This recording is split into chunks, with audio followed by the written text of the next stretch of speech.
बिस्मिल्लाहिर्रहमानिर्रहीम, अस्सलामु अलैकुम वरहमतुल्लाहि वबरकातुहू। दोस्तों, कल एडजेक्टिव को हमने पूरा पढ़ लिया। आज हमारा टॉपिक है वर्ब। वर्ब को पूरा डिफाइन करेंगे इट्स टाइप्स के साथ और फॉर्म्स के साथ। तो वर्ब की डेफिनेशन, वर्ब का मतलब है एक्शन, यानी कोई काम, फेल इसको कहते हैं उर्दू में और सिंधी में, यानी कोई काम, जो भी काम है। जिस तरह मिसाल करना, पीना, जाना, लिखना, पढ़ना, सोना, जागना, किल वगैरह, ये सारे जो हैं वर्ब हैं। किसी भी काम को वर्ब कहा जाता है। अब वर्ब के जो फॉर्म्स हैं वो 5 होते हैं। जिस तरह मिसाल एक वर्ड है वर्ब का किल, मतलब मारना, मैंने ये लिखा है। इसको किल की शेप में हम देखते हैं, किल्ड की, किलिंग की, किल्स की। अब मिसाल फर्स्ट फॉर्म है kill, second form killed, third form killed, fourth form killing, fifth form kills. यानी वर्ब को हम जिस तरह मैटर पढ़ते हैं कि भाई हम मैटर को 3 चीज़ों में, यानी 3 मैटर के जो हैं पार्ट्स, हम उसको स्टेट्स में देख सकते हैं कि मैटर के 3 स्टेट हैं। सॉलिड में भी मैटर मिलता है, लिक्विड में भी मिलता है, गैस में भी मिलता है। और जो फोर्थ फॉर्म अभी आई मिसाल, फोर्थ फॉर्म जो अभी है प्लाज्मा, तो उसके अंदर भी हम कहते हैं कि हम मैटर को देख सकते हैं, मैटर उसमें भी मिल जाता है। तो वैसे ही जो वर्ब है, वर्ब के भी कितने स्टेट्स हैं?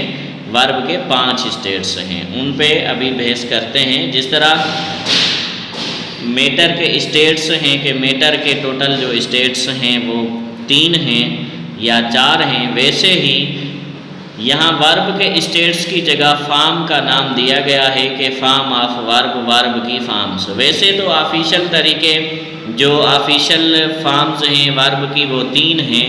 एक फर्स्ट फॉर्म जिसको प्रेजेंट फॉर्म कहा जाता है, दूसरी सेकंड फॉर्म जिसको पास्ट फॉर्म कहा जाता है, तीसरी थर्ड फॉर्म जिसको पास्ट पार्टिसिपल फॉर्म कहा जाता है। लेकिन 5 फॉर्म्स में हम इसको पढ़ सकते हैं। जिस तरह अभी गो है, गो मतलब जाना, ये प्रेजेंट फॉर्म है। अब इसकी सेकंड फॉर्म पास्ट फॉर्म जिसको कहेंगे वेंट है, यानी गया। थर्ड फॉर्म जिसका ऑफिशियल नाम, ऑफिशियल फॉर्म है past participle form, third form को कहा जाता है गो की है गॉन। फोर्थ फॉर्म जिसको इंग फॉर्म कहते हैं, ऑफिशियल नाम क्या है प्रेजेंट पार्टिसिपल फॉर्म, उसको हम गोइंग पढ़ेंगे। एस फॉर्म वाली गोज, यानी गो, वेंट, गॉन, गोइंग, गोज, ये एक ही वर्ड है, वर्ब की फॉर्म्स में चेंज हो रहा है। अब ये जो गो है तो ये क्या है? GOES, ES फॉर्म में आ गया। इस फॉर्म को हैबिचुअल फॉर्म कहें या SES फॉर्म कहें, एक ही बात है। तो दोस्तों, वर्ब मतलब कोई भी काम। अब काइंड्स ऑफ वर्ब हैं, तो वर्ब के हम काइंड्स पढ़ेंगे। वर्ब का जो पहला काइंड है वो है एक्शन वर्ब, यानी ऐसे वर्ब जो मेन वर्ब को शो करें उसे एक्शन वर्ब कहा जाता है। Verbs which shows main verb, which shows main action या main verb of sentence.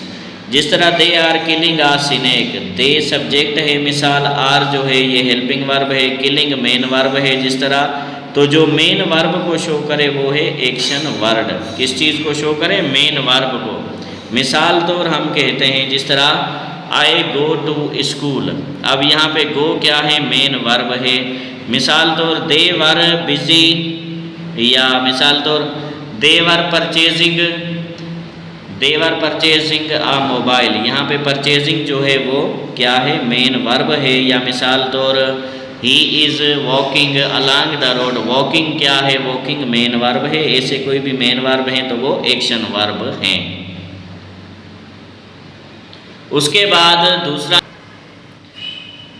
Types of verb में ॿियो नंबर वरी इंट्रांजेटिव वर्ब। इंट्रांजेटिव वर्ब यानी अहिड़ो वर्ब जंहिं जे अंदर ऑब्जेक्ट ना हुजे, यानी ऐसा वर्ब जिसके अंदर ऑब्जेक्ट ना हो, नो एनी ऑब्जेक्ट। इसकी डेफिनेशन आप इस तरह बना सकते हैं कि a verb which do not need a direct object, यानी जिसमें डायरेक्ट ऑब्जेक्ट की ज़रूरत ना हो। जिस तरह शी लाफ्ड, अब शी लाफ्ड वो हंसी, इसके अंदर वर्ब नहीं है, ना ही इसकी ज़रूरत है।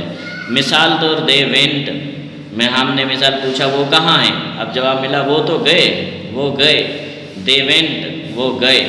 अब वेंट क्या है, गए, वर्ब है, इसके बाद ऑब्जेक्ट नहीं है कि कहाँ गए। मिसाल दे वेंट टू लाहौर, यहाँ लाहौर नहीं है। तो दोस्तों ऐसे इंट्रांजिटिव वर्ब ऐसे होते हैं जिसमें वर्ब के बाद ऑब्जेक्ट ना हो। जिस तरह मिसाल आई ईट, यू गो, दे प्ले। अब मिसाल दे प्ले क्रिकेट, क्रिकेट ना हो, सिर्फ दे प्ले, वर्ब हो, ऑब्जेक्ट ना हो, वो है इंट्रांजिटिव। उसके बाद नंबर 5 पे आते हैं, तो नंबर 3 पे आते हैं ट्रांजिटिव वर्ब। ये इन ट्रांजिटिव, ये ट्रांजिटिव। आप समझ गए होंगे इन ट्रांजिटिव जहाँ इन है वर्ब के साथ ऑब्जेक्ट नहीं है, ट्रांजिटिव है मतलब यहाँ ऑब्जेक्ट होगा क्योंकि इसका नाम एक दूसरे के अपोजिट हैं। तो इसकी डेफिनेशन क्या है, verb was need a direct verb, ऐसा वर्ब जिसमें डायरेक्ट वर्ब की ज़रूरत है। डायरेक्ट वर्ब की ज़रूरत क्यों पड़ती है, टू मेक कंप्लीट थाट्स, मुकम्मल थाट्स को शो करने के लिए। तो दोस्तों अब इसका जिस तरह एग्जांपल है, आई लव एजुकेशन, मैं एजुकेशन से प्यार करता हूँ या मैं एजुकेशन को पसंद करता हूँ। यहाँ पे लव है मेन वर्ब, एजुकेशन जो है, एजुकेशन है ऑब्जेक्ट। अब यहाँ पे ऑब्जेक्ट इस्तेमाल है, यहाँ पे ऑब्जेक्ट नहीं है, मतलब ये क्या है, दे वेंट है। अगर लिखा हो दे वेंट टू लाहौर फिर ट्रांजिटिव है क्योंकि उसके अंदर ऑब्जेक्ट है। अब मिसाल दे वेंट होम, दे जो है subject, went verb, home object. Object है इसका मतलब ये ट्रांजिटिव है। अगर ऑब्जेक्ट नहीं होगा तो वो इंट्रांजिटिव होगा। अब उसके बाद नंबर 4 है ऑक्सिलरी वर्ब। तो ऑक्सिलरी वर्ब से ऐसे वर्ब्स होते हैं जिसको हम आसान लफ्ज़ों में, आसान लैंग्वेज में हेल्पिंग वर्ब्स कहते हैं। अब दीज डेफिनेशन आप इस तरह बना सकते हैं कि these verb support the main verb, ये मेन वर्ब को सपोर्ट करते हैं। किस तरह, जिस तरह रेनिंग मेन वर्ब है इसको सपोर्ट कर रहा है इज, वॉकिंग मेन वर्ब है इसको सपोर्ट कर रहा है आर। अब मिसाल तौर she is a very intelligent girl, is जो है ये क्या है, ये हेल्पिंग वर्ब है मतलब ऑक्सिलरी वर्ब्स हैं। जिसको हम हेल्पिंग वर्ब कहते हैं उनको ऑक्सिलरी वर्ब्स कहा जाता है। उसके बाद जिस तरह इट इज़ रेनिंग, बारिश हो रही है, ये इज़ क्या है, हेल्पिंग वर्ब है, इट क्या है, सब्जेक्ट है, रेनिंग क्या है, मेन वर्ब। तो हेल्पिंग वर्ब जो होगा वो ऑक्सिलरी वर्ब्स होगा। आप ऑक्सिलरी वर्ब्स के हैं या हेल्पिंग वर्ब्स के हैं, एक ही बात है।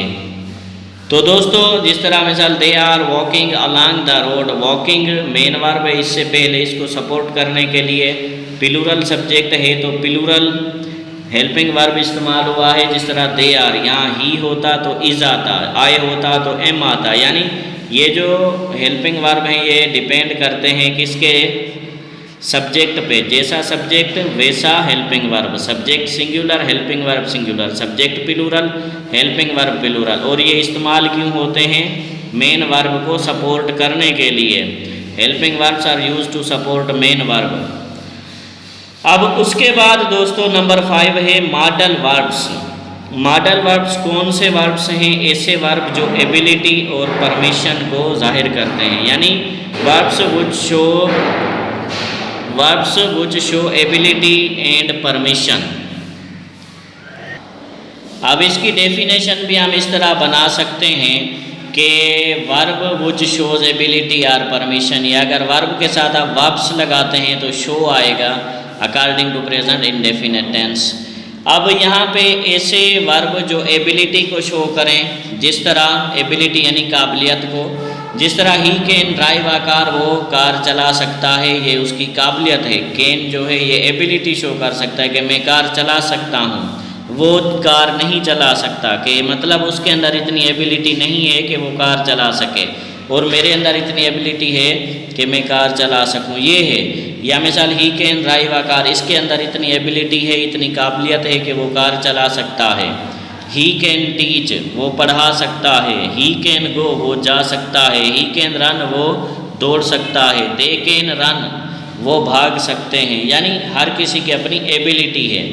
He can drive a car, वो कार चला सकता है। कैन जो है एबिलिटी शो कर रहा है कैन है हेल्पिंग वर्ब, हम ऐसे कहें कि एक्सेलरी वर्ब है, लेकिन शो क्या कर रहा है, एबिलिटी, इसलिए हम इसको एक्सेलरी की जगह मॉडल वर्ब्स कहेंगे।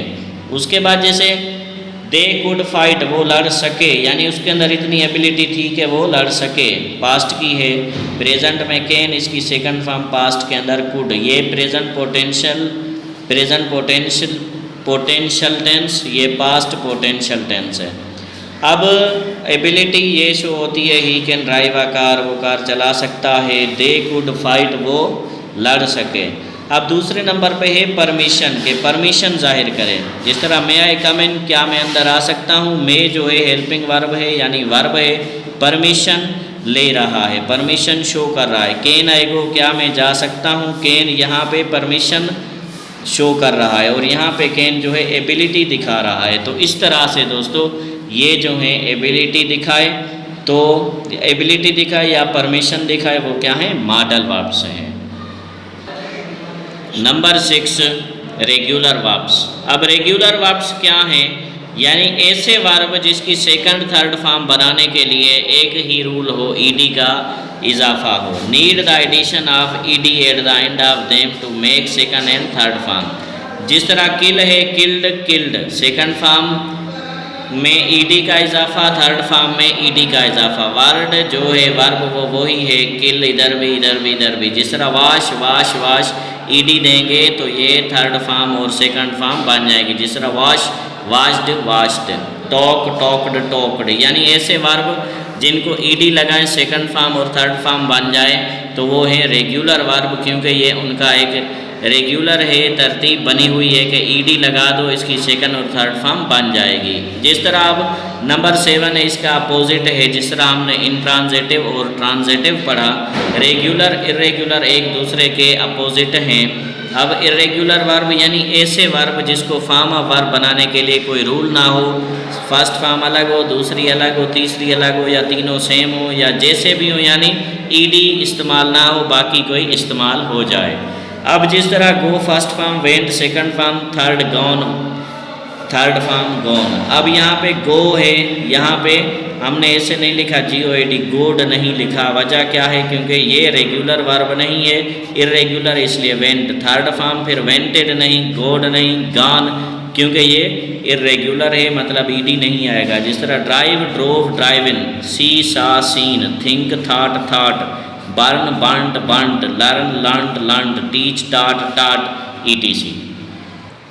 तो दोस्तों ये आखिरी है काइंड टाइप वर्ब का। इससे आगे चलने से पहले आपसे रिक्वेस्ट करता हूँ, अगर आप चैनल पर न्यू हैं, आपको वेलकम भी करता हूँ, रिक्वेस्ट करता हूँ सब्सक्राइब करने की। सब्सक्राइब नहीं किया तो सब्सक्राइब करें बेल के साथ, क्योंकि हम ये कोर्स करा रहे हैं 30 डेज़ का। जिस तरह हर न्यू जो कोर्स है, वीडियो है, लेक्चर है, आपके पास आ जाए नोटिफिकेशन के ज़रिए, आप उसी वक्त देखें और फ़ायदा उठाएं। BPS 5 to 15 IPA STS टेस्टेज हों, SPSC हो, NTS, PTS, OTS, CTS या PPSC, PCS, जितने भी टेस्टेज हैं सब में इंग्लिश ग्रामर का होना बहुत ज़रूरी और अव्वल तरजीह है, तो इसको आप ज़्यादातर पढ़ें।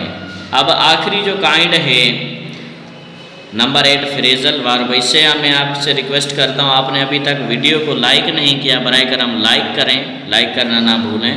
फ्रेजल वर्ब का मतलब क्या है, अब यहाँ पे फ्रेजल वर्ब्स यानी ऐसे वर्ब जो दो वर्ड बने, एक वर्ब हो, दूसरा या प्रीपोजिशन हो, या फिर वर्ब के साथ दूसरा एडवर्ब आ जाए। Phrasal verbs are made of several words together, usually with the combination of a verb, preposition और वर्ब प्लस एडवर्ब। यानी फ्रेजल वर्ब है जो ये कॉम्बिनेशन है, ज़्यादा वर्डों का मेलजोल है, जिसमें वर्ब के साथ या प्रीपोजिशन आए। जिस तरह टेक वर्ब है, ऑफ प्रीपोजिशन है, टेक ऑफ, या वर्ब के साथ एडवर्ब आए। जिस तरह ऑन प्रीपोजिशन भी है, एडवर्ब भी है। पुट वर्ब है, ऑन एडवर्ब है, put on, melt down, put up. तो ऐसे वर्ड्स जिसमें प्रीपोजिशन आए या एडवर्ब आए वर्ब के बाद, यानी मिसाल तौर जैसे हम कहते हैं मूव ऑन, मूव क्या है, वर्ब है, ऑन क्या है, प्रीपोजिशन भी है, एडवर्ब भी है। यहाँ पे तो एडवर्ब है क्योंकि वर्ब के बाद इस्तेमाल हो रहा है। वर्ब के बाद जो भी वर्ड इस्तेमाल हो वो क्या है दोस्तों, वो है एडवर्ब। लेकिन शर्त यह है कि आगे सेंटेंस ना हो, यहाँ पे ही फुल स्टॉप हो। मूव ऑन, उसके बाद जैसे टेक ऑफ, टेक वर्ब है, ऑफ एडवर्ब है। पुट ऑन, ऑन जो है प्रीपोजिशन नहीं एडवर्ब है। मेल्ट डाउन, डाउन क्या है, एडवर्ब है। पुट वर्ब है, अप क्या है, not preposition, put is adverb there. यानी ये प्रीपोजिशन एडवर्ब जो हैं ये मीनिंग के हिसाब से हम पहचानते हैं। अब देखें, जिस तरह मिसाल हम कहें स्टार्टअप, हमने स्टार्टअप ले लिया है, या कट ऑफ, ये वर्ड है कट ऑफ, ये ज़्यादातर इस्तेमाल होता है। स्पेशली एजुकेशन मिनिस्टर सिंध का साईं सरदार अली शाह साहब स्पेशली बताता, जो कॉन्फ्रेंस करता था कि हमने 55 पे कट ऑफ किया है, हमने 50 पे कट ऑफ किया, हमने अभी 40 पे कट ऑफ किया है। यानी वो ज़्यादातर वर्ड यूज़ करते हैं इन ईडियम्स को। और कट ऑफ जो है ये मैं आपको ये समझा दूं कि कट ऑफ क्या है, कौन सा वर्ब है, ये फ्रेजल वर्ब है, याद रखें दोस्तों। एक बात और, फ्रेजल वर्ब के कोई रूल नहीं है, कोई भी इसके रूल्स नहीं है, इसकी मीनिंग मल्टीपल होती है। यानी अब जिस तरह टेक ऑफ है, अब टेक का मतलब है लेना, मिसाल तौर पुट मतलब रखना, तो इसका मतलब ये हरगिज़ नहीं कि इसका मतलब रखना है। जब ये प्रीपोजिशन के साथ इस्तेमाल हो जाएगा तो इसका चेंज हो जाएगी, मीनिंग चेंज हो जाएगी, इसलिए मल्टीपल मीनिंग है, यानी इसके हिसाब से इस्तेमाल होगी। उसके बाद आपसे रिक्वेस्ट करते हैं, एक बार फिर से चैनल को सब्सक्राइब नहीं किया तो सब्सक्राइब करें। और आखिर में मैं अपना व्हाट्सअप नंबर आपसे शेयर कर रहा हूँ। काफ़ी दोस्तों के SMS आए हुए थे, कल भी नंबर मैंने दिया था, हर लेक्चर में देता हूँ। जिसको रिप्लाई नहीं कर पाया आज इंशाल्लाह कर दूँगा, माजरत चाहता हूँ। बाकी कोई भी आप STS SPSC जिस तरह भी कह रहे हैं, दिसंबर में टेस्टेज हैं, कुछ कह रहे नहीं हैं। एक और है कि फरवरी में अभी SPSC town officer, municipal officer, head master की टेस्ट ला रहा है। या कोई भी और अपडेट्स हों, पूछना चाहें, या कोई भी अपडेट हो STS SPSC की, तो आप हमसे पूछ सकते हैं, या कोई और सजेशंस हों आप दे सकते हैं। तो दोस्तों, संडे पर मैंने आपको कल भी दावत दी थी, आज भी दे रहा हूँ, संडे पर लाइव सेशन आएगा। STS की ये जो भी टेस्टेज हैं 15-20 दिनों के बाद, उनके हवाले से पूरा सेशन चलेगा 1 घंटे का। आप सब शिरकत करें। टाइम जो है ये मैं आपको फ्राइडे तक फाइनल बता दूंगा। तो दोस्तों इजाज़त दें, नेक्स्ट वीडियो में इंशाअल्लाह अज़ीम कल मुलाकात होगी। अल्लाह हाफ़िज़।